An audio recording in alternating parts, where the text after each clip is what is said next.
মেয়েটা তো বিধবা হয়ে গেল। বৌমা যেদিন থেকে আমার বাড়িতে পা দিয়েছে সেদিন থেকে ও আমার মেয়ে, ওর বিষয়ে আমি বুঝবো। তোমার সাথে আমার জরুরি কিছু কথা আছে। আমার কখনো যদি দুঃসময় আসে তুই আমার পাশে থাকবি। তাই বাবা হিসেবে আজকে তোকে একটা অনুরোধ করতে চাই। জয়ী তোর ভাইকে ভালোবেসে বিশ্বাস করে আমাদের বাড়িতে এসেছে। ও আমাকে তোর মাকে অসম্ভব রকমের সম্মান করে। ও খুব একা হয়ে গেছে রে, ওই বিষয়গুলি আমি আর নিতে পারছি না। তাই বাবা হিসেবে আমি একটা দায়িত্ব পালন করতে চাই। তুই আমাকে কথা দে, তুই ওকে বিয়ে করবি। তোমার কি মাথা ঠিক আছে? বাবা উনি আমার ভাইয়ের ওয়াইফ, এইটা তো কখনো চেঞ্জ হবে না। আমার মাথা থেকে এটা কখনো সরবে না, এটা ইম্পসিবল। সরি বাবা।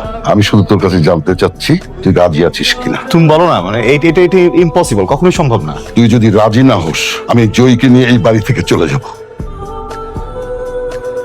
আমি জানি আপনি আমাকে কোনোদিন ক্ষমা করতে পারবেন না। আমার কারণে আপনাকে এরকম একটা সিচুয়েশন ফেস করতে হচ্ছে। আমি এটাও জানি যে আপনি কোনোদিন আমাকে ওয়াইফ হিসেবে মেনে নিতে পারবেন না। না পারাটাই তো স্বাভাবিক। আপনার জায়গায় অন্য কেউ হইলে হয়তো একই জিনিস হতো। আমি আপনার কাছে কখনো ওয়াইফের মতো আবদার করবো না। আপনি আপনার লাইফ যেভাবে ইচ্ছা সেভাবে সাজাতে পারেন। আমার প্রতি আপনার কোনো দায়বদ্ধতা নেই। আমিও সরি। এমন একটা সিচুয়েশন, আমি একটা মেয়েকে অনেক ভালোবাসি প্রমি। আমার জীবনে একটা মানুষ থাকার পরেও আমি অন্য আরেকটা মানুষকে বিয়ে করেছি। আমার যে এখন কি করা উচিত এটাই বুঝতে পারছি না। আমার এখন কি হবে? আমি পাশে কি বলবো? বিয়ে কেন করছো? সিচুয়েশনটা এমন ছিল, আমাদের কিছু বলার ছিল না।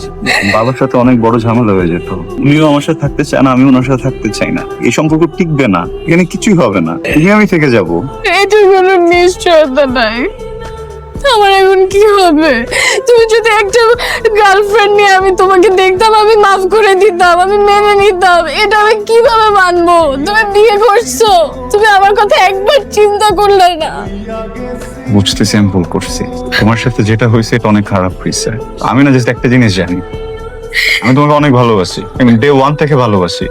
আমি কখনো ফেক করি নাই, বুঝছো? বিয়ে একটা মানুষ কিভাবে মেনে নেয়? ভাইটা চলে যাবো না, বাবা মা যেন কেমন হয়ে গেছে, বুঝছো? এই সময় আমি ওনাদেরকে কষ্ট দিতে পারি না, এই জন্য।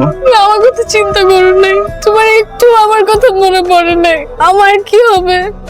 আমি ওয়েট করব এই সম্পর্ক শেষ হওয়ার জন্য। আমার যদি সারা জীবন ওয়েট করতে হয় আমি সারা জীবন ওয়েট করব। যেই দিন আমি ওকে ছাড়তে পারবো ওই দিন আমি তোমার কাছে চলে আসবো। আমি কথা দিচ্ছি, ওইখানে কখনো কোনো অ্যাটাচমেন্ট হবে না। আদৌ এটা শেষ হবে? টমি, তুমি বুঝতেছি ভুলটা আমার। আমি তোমার জন্য আসলে ওয়েট করব। তুমি যদি না চাও ইটস ওকে, আমি তোমাকে কিছু বলবো না। আমি তো বলতেছি এই সম্পর্ক থাকবে না। আমি সুযোগ পেলে ডিভোর্স দিব। আমার যদি ওয়েট করতে হয় তোমার জন্য, আমি আমার এন্টার লাইফ ওয়েট করব। যেদিনকে সুযোগ পাবো ওই দিন তোমাকে বিয়ে করব। আমার সাথে না থাকতে চাও ইটস ওকে, দোষটা তো আমার, আমি ভুল করছি। তুমি যদি আমার জন্য ওয়েট না করতে চাও তাহলে যাও, সমস্যা নেই।